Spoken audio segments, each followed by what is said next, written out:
Halo semuanya, selamat datang di channel My Daily Blogger. Di zaman yang serba digital ini, kita semua hampir tidak bisa lepas dari dunia online.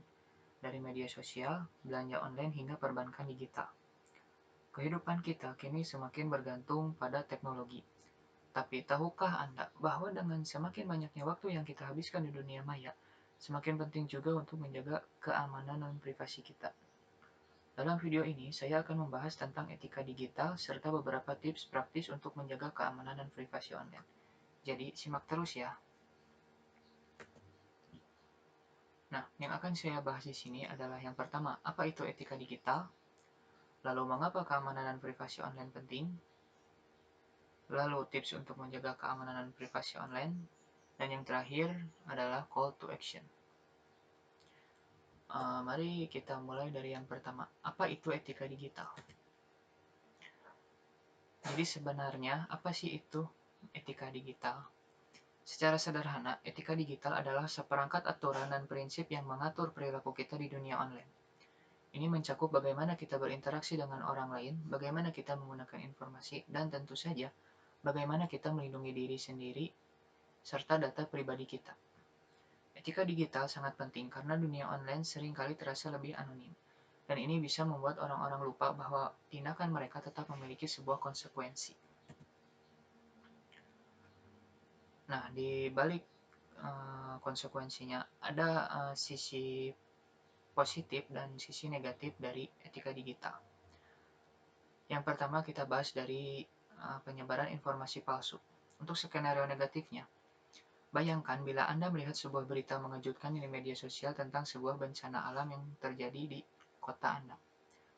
Tanpa memeriksa kebenarannya, Anda langsung membagikan berita tersebut ke semua kontak dan grup yang Anda ikuti.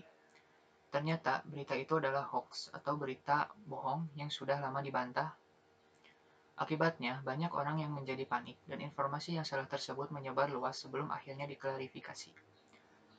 Dari skenario positifnya, kita bisa lihat bagaimana kita menjaga etika dalam suatu situasi seperti ini. Ketika Anda menerima berita yang mengejutkan, selalu luangkan waktu untuk memverifikasi sumber informasi tersebut. Periksa dari situs berita resmi atau sumber terpercaya sebelum membagikannya kepada orang lain. Dengan begitu, Anda bisa mencegah penyebaran informasi palsu dan membantu menjaga ketenangan di masyarakat. Yang kedua, cyberbullying. Dalam grup chat sekolah, seorang siswa memposting foto teman sekelasnya dengan caption yang menghina. Beberapa siswa lain ikut menertawakan dan memberikan komentar yang merendahkan. Ini adalah contoh dari cyberbullying, di mana seseorang dengan sengaja menyakiti orang lain melalui media digital. Akibatnya, korban merasa sangat tertekan dan malu, dan juga dapat menimbulkan sebuah trauma untuk si korban. Dari sisi positifnya, ketika Anda melihat seseorang diperlakukan tidak adil atau dihina secara online, jangan diam saja. Anda bisa berdiri dan melawan cyberbullying dengan cara yang positif. Misalnya, Anda bisa mengingatkan teman-teman Anda bahwa menghina orang lain itu tidaklah benar, atau melaporkan konten tersebut kepada admin grup. Dengan begitu, Anda berkontribusi untuk menciptakan sebuah lingkungan online yang lebih aman dan ramah. Yang ketiga, pelanggaran privasi online. Diibaratkan di sebuah acara pesta, Alex mengambil foto seorang teman yang sedang dalam situasi memalukan. Tanpa berpikir panjang, Alex memposting foto itu di media sosial tanpa izin dari temannya tersebut. Foto tersebut segera menyebar dan menjadi bahan olok-olokan. Temannya merasa dipermalukan di depan banyak orang, dan hubungan mereka pun menjadi renggang. Dalam skenario positifnya, menjaga privasi orang lain adalah bagian penting dari etika digital. Sebelum memposting foto atau informasi tentang orang lain, selalu minta izin terlebih dahulu kepada yang bersangkutan. Misalnya, jika Alex ingin membagikan foto dari pesta tersebut, dia hendaknya bertanya kepada temannya, apakah kamu nyaman jika foto ini diposting di media sosial? Dengan cara ini, kita bisa memastikan bahwa kita menghargai setiap privasi dan perasaan orang lain. Lalu, mengapa keamanan dan privasi online itu sangat penting? Seiring meningkatnya jumlah pelanggaran data dan serangan cyber, resiko kehilangan informasi pribadi menjadi semakin nyata. Tanpa langkah-langkah keamanan yang tepat, data Anda bisa dicuri, identitas Anda bisa disalahgunakan, dan Anda bisa menjadi korban penipuan. Menjaga privasi bukan hanya soal melindungi diri dari ancaman, tetapi juga tentang mengontrol siapa yang memiliki akses ke informasi pribadi kita. Ada dampak positif dan negatif dari etika digital. Yang pertama, saya akan membahas dari dampak negatifnya. Yang pertama ada phishing. Phishing adalah upaya penipuan di mana seseorang mencoba mendapatkan informasi sensitif kita, seperti kata sandi atau nomor kartu kredit, dengan berpura-pura menjadi pihak yang Anda percaya. Sebagai contohnya, Anda mungkin menerima email yang tampaknya berasal dari bank Anda. Dengan tampilan yang sangat meyakinkan, email itu meminta Anda untuk mengklik tautan tersebut dan memperbaharui informasi akun Anda. Tetapi, jika Anda mengklik tautan tersebut, Anda akan dibawa ke situs web palsu yang dirancang untuk mencuri informasi Anda. Yang kedua ada malware. Malware bisa berupa virus, worm, trojan, atau jenis perangkat lunak lain yang dirancang untuk merusak, mencuri data, atau mendapatkan akses tidak sah ke sistem komputer atau handphone Anda. Sebagai contoh, Anda mungkin mengunduh aplikasi dari internet yang terlihat aman, tetapi ternyata aplikasi tersebut mengandung sebuah malware.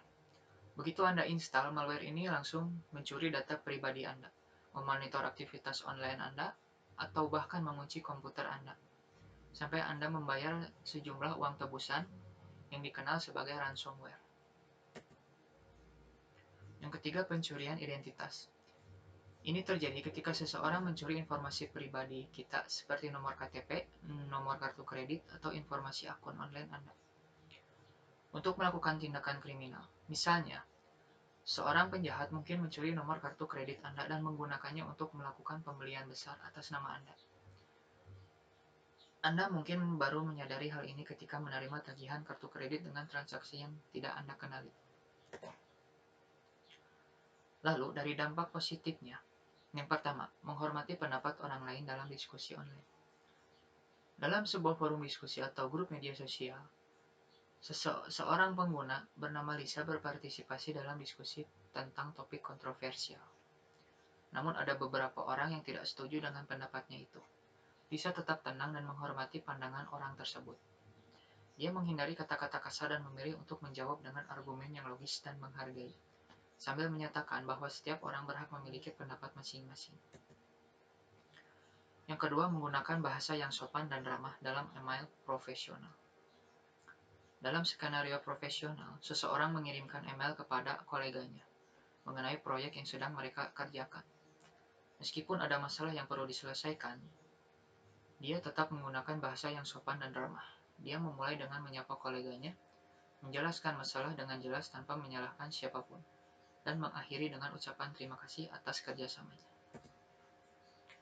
Yang ketiga, memberikan kritik yang membangun dan tidak menyerang secara pribadi atau personal. Dalam grup kerja online, seseorang memberikan umpan balik kepada rekan satu timnya tentang desain yang baru saja mereka buat. Alih-alih fokus pada apa yang salah, dia memilih kata-kata yang membangun dan memberikan sebuah saran perbaikan yang konkret. Misalnya, dia mengatakan, desain ini sudah bagus. Mungkin kita bisa mencoba warna yang lebih cerah untuk menarik perhatian lebih. Dengan begitu, dia memberikan kritik yang berguna tanpa merendahkan atau menyinggung perasaan rekannya tersebut. Bagaimana tips untuk menjaga keamanan dan privasi online? Yang pertama, selalu gunakan kata sandi yang kuat dan unik untuk setiap akun online Anda. Hindari menggunakan kata sandi yang sama untuk banyak akun.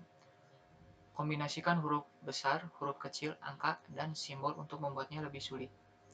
Jika memungkinkan, gunakan password manager untuk membantu mengelola kata sandi Anda. Dan juga hindari menggunakan kata sandi seperti tanggal lahir, bulan lahir, tahun lahir, ataupun password yang generik seperti 1, 2, 3, 4, 5, dan seterusnya. Yang kedua, aktifkan autentikasi 2 faktor atau 2FA di akun Anda. Dengan autentikasi 2 faktor tersebut, Anda akan membutuhkan kode verifikasi tambahan selain kata sandi saat login, yang membuat akun Anda lebih aman dari upaya peretasan. Yang ketiga, selalu perbarui perangkat lunak dan aplikasi Anda. Pembaruan ini seringkali mencakup patch keamanan penting yang melindungi perangkat Anda dari kerentanan terbaru.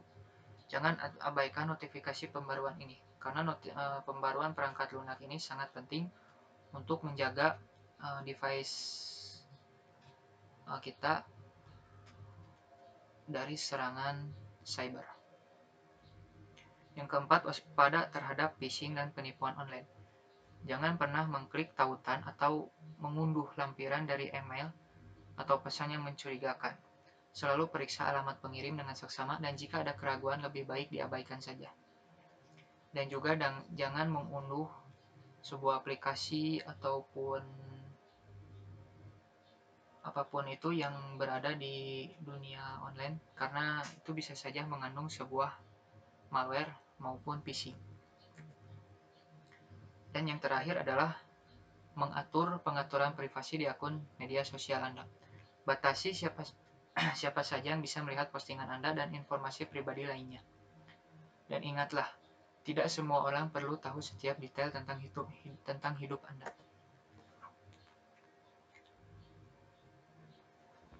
Call to action, menjaga keamanan dan privasi online adalah tanggung jawab kita semua. Dengan mengikuti tips-tips di atas, Anda bisa lebih aman dan nyaman saat menjelajahi dunia maya. Dan jangan lupa, selalu waspada dan bijak dalam berinteraksi di internet. Jika Anda merasa video ini bermanfaat, pastikan untuk like, share, dan subscribe untuk mendapatkan lebih banyak konten edukatif lainnya. Terima kasih sudah menonton dan sampai jumpa di video berikutnya. Dan ingat, mulailah jaga keamanan dan privasi online Anda.